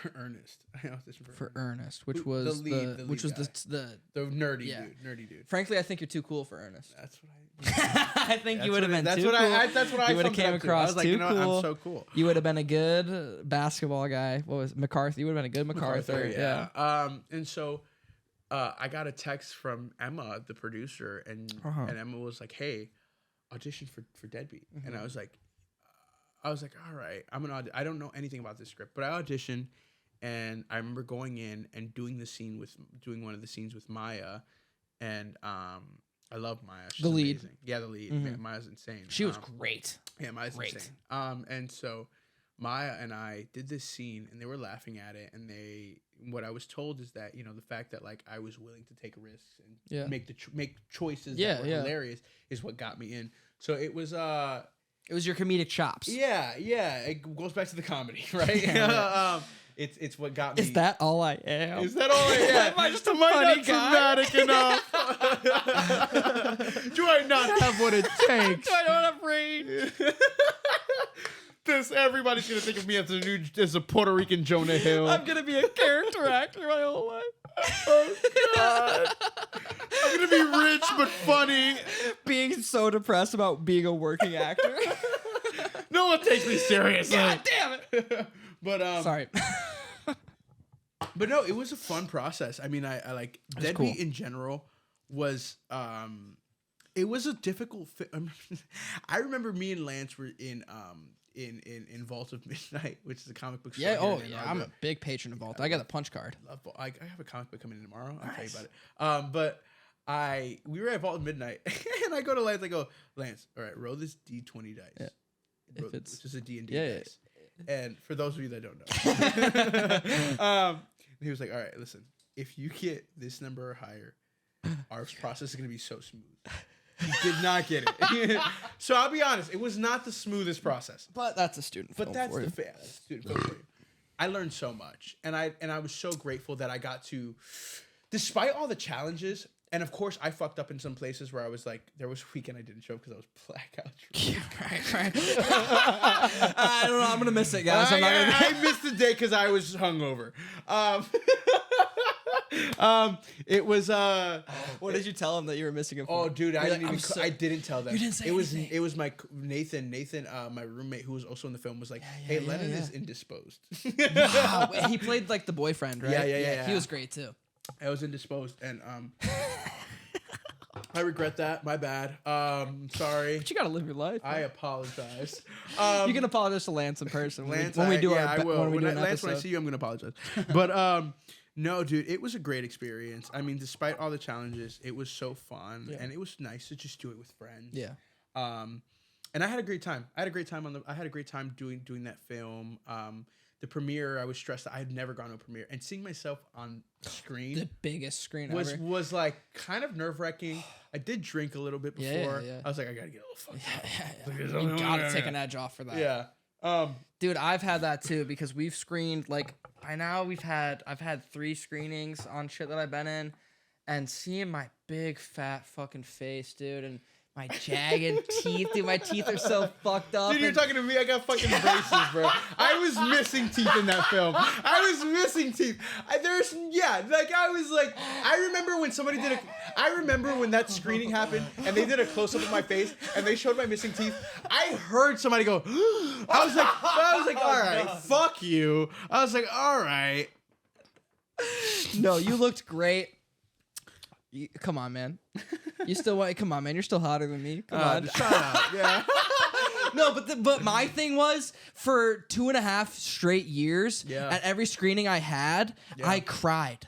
Wow. I did one sketch in sophomore year where I like it ended with me like crying, and then people were like, "It's really funny when Hunter cries." So I've been in 4 sketches where it calls at the like the punchline of the whole thing is like Hunter cries. That's insane. So that was so yeah. I had to watch me like go double chin, red face, scrag. Deadbeat was a great experience. Yeah, though. Deadbeat was a great experience, and like this whole semester has been a really good experience in general. It's just like. I mean, okay, so here we are, dude. We've caught up. We've caught up to where we are right now. Talk to me, man. What's going on? Man, dude. Well, we're talking like women. Honest truth. Yeah. It's a lot of things. Like a month ago, I went to a psych ward. Straight up. Like I'll be straight up honest about it. Yeah. You gotta check in sometimes. I've checked in before. I was on the verge. So if I don't check in, shit is gonna get real messy here. Oh yeah. I was on the verge of suicide. Sitting down with a belt in my hand. Considering it. Like I was highly, and you don't have to edit this out. I'm being straight up about it. Like I was sitting down with a belt in my hand and I was going to hang myself. And the only thing that stopped me was the fact that my mom would find me and what that would do to her. Dude. Which was fucked up. But like they diagnosed me with OCD, obsessive compulsive disorder. And so what that looks like for me is I have a lot of intrusive thoughts. And when I went into the psych ward, it was like a light switch flipped. And a week before, like, I went into the psych ward, I was 195 pounds. When I went into the psych ward, I was 182. Damn. It was a week. I lost that much weight in a week. God, my kidneys were dehydrated. I was on 10 hours of sleep. I was in full psychosis. You were sick. Yeah, I was sick. Yeah. And it sucked. It was the worst experience of my life. And, like, coming out of that, it's kind of like you're now given this card. You're dealt this card in life that's like, oh shit, how do I deal with this? How do I now spend the rest of my life dealing with something that just is. I can't. And this is my life now. Yeah, this is my life now, and this is what I have to deal with. And the amount of support I've had from my roommates, from my friends. When I wrote that post it was pretty much just me, how I felt in the moment. A therapeutic thing. Therapeutic thing of just getting everything out. My relationship has gone down the drain, though. Fuck, dude. Completely down the drain. I don't mean to be laughing, but that's my natural instinct and stuff. It's totally valid. Totally valid. You're gonna I'm gonna end this podcast and you're about to be like, we gotta talk. Dude, I mean, I'll be honest with you, at 6 o'clock I'm having this conversation. So like it's 5:30. For the listeners, it's 5:30. I'm terrified. I'm a little fucked up, so this is gonna help a little bit. I might go home and take a Xanax before I go see her. But like, honest to God, it's been the most chaotic. What I've learned, right? I've learned 3 things. 1, you have so little control over anything. Anything. Not even your own fucking mind. Which is insane. That might be what you have the least control over. Which is insane. It's fucked. Right? It's completely fucked. Because for me, my mind was my safe space. Mm-hmm. It was where my imagination was. Where I could roam free. Exactly. I could put something on a screen. And so losing that made me realize, oh shit, I gotta take a step back because I don't really have control. So I'm not safe up there. Not safe, exactly. Yeah. I need to learn how to be safe in my own and love myself and all these things. And so it's taught me a lot about self-love is where I'm at right now. I'm on the journey of discovering what self-love is. Another thing it's taught me is that like people are always going to disappoint you no matter what in life. So you have to be your own cheerleader. You have to be the one that is going to look out for yourself, the one that's going to stick up for yourself. And like through that, people talk about self-love all the time, right? Mm-hmm. Like, oh, take yourself out to dinner, do all this shit, do all this stuff. And like for me right now, what self-love looks like is making difficult decisions despite knowing what I want, and despite what I want versus what I need, which is a really hard place to be in. Looking past your heart, looking past your mind, and just trying to make a decision on what's best for you. What's best for me. Yeah. Yeah. And like, it's also taught me that like, for those who can see this on a camera, something that I learned, I was sitting with my neighbor the other day, and I talked to my mom about this too, is that when life happens to you, and shit is taken from you, you have to be willing to, more than willing, loss is a part of life. Yeah. Right? It's a thing we experience whether we want to or not. But when we lose, you have to be willing to accept that. You can't hold on to something that you're losing. Fuck you up. It's going to fuck you up, 1. But 2, when your hands are like this and you're holding on to shit that you know is slipping through your fingers, you're not able to do this. Can't do anything else. You're not able to do this and accept what life is trying to bring you. Damn. Double for your trouble, dude. Like double for your trouble. When shit is taken from you, it's only because you're being prepared to be giving so much more. Yeah, man. So much more. And so like right now that's a hard pill to swallow. Oh, it is, especially as like a young person. Exactly. And I'm a 30s guy. I'm 21. 21. I'm a 30s guy. I've realized that. You're a 30s guy? What I mean? I thought about that. I thought about this. Dead ass. Like my 20s are just gonna suck. When I get to my 30s, it's uphill, dude. Oh my God. I'm a 30s guy. I'm not a 20s guy. I'm not. I realize that I'm just not a 20s dude. Like my 20s are just gonna be me going like this, like fuck. It's gonna be like it's gonna be a lot of like moments of me going, damn, that happened. All right. Being 21 and being like, just wait till I get to my fucking 30s. Wait till I hit 32. I have a wife. I have a stable career. No. Life is gonna be so fucking amazing. Lenin, in like 10 years from now, I promise you, if you don't have it figured out by then, we need to really. You need to come back on the show, dude. An eat, pray, love. We need an eat, pray, love journey, dude. Like I need to go on an eat, pray, love journey at some point, just cause like, oh man, like, yeah, dude. Oh my God, dear fucking Lord. 40, what, like 30, like 20. 27 minutes from now, I'm probably gonna break up with my girlfriend, and I'm gonna be in the worst place of my life. It's gonna suck.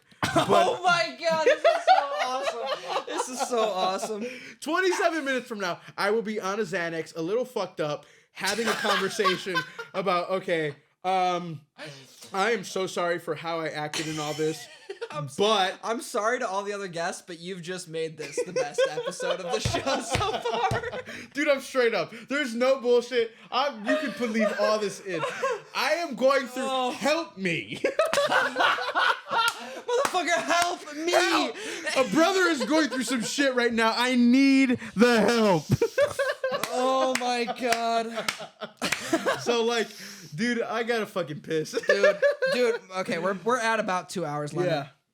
Yeah. We could sit here and talk all day, I think. We can, because it's been so long and we need to do this more often. And what I'm gonna do is we're gonna wrap up here, and I'm gonna shoot a text to you and Lance and see if we can make Friday work. Yeah. And if not, then it's gonna happen again, man, because this has been too much fun, and it's just been too long since we've been amazing. It's honestly dude, this is awesome, because like this experience, this whole podcast moment has taught me that like if you're going through some shit, right, what you got to remember is that there is a life before the bullshit, there's a life while the bullshit is happening, and there's a life after the bullshit. And there's such a long life after the bullshit, dude. There's such a long life. The life before and during the bullshit is so small compared to after. And then you don't know where you're gonna be years from now. And like, I hope that we're gonna stay in touch. Oh, and, absolutely. Life is gonna work the way it's gonna work. And you know what? When we're at the Oscars, dude, together, we're gonna be fucking. It's gonna be lit. Drinking on Voodoo Ranger fruit forces, dude, I'm gonna baby. drink a Voodoo Ranger on the red carpet. It's gonna be be awesome. like, I'm gonna be a little fucked up at my speech. I'm gonna be I'm gonna be amazing. And so it started in Ann Arbor. This is for everyone that doubted me. Oh man, dude, this was so much fun, dude. I love you dearly. I love you, dude. Hey. It's been awesome. Yeah, man. Thank you for everyone listening. Thank you for listening, and we'll see you soon. And peace out. Peace.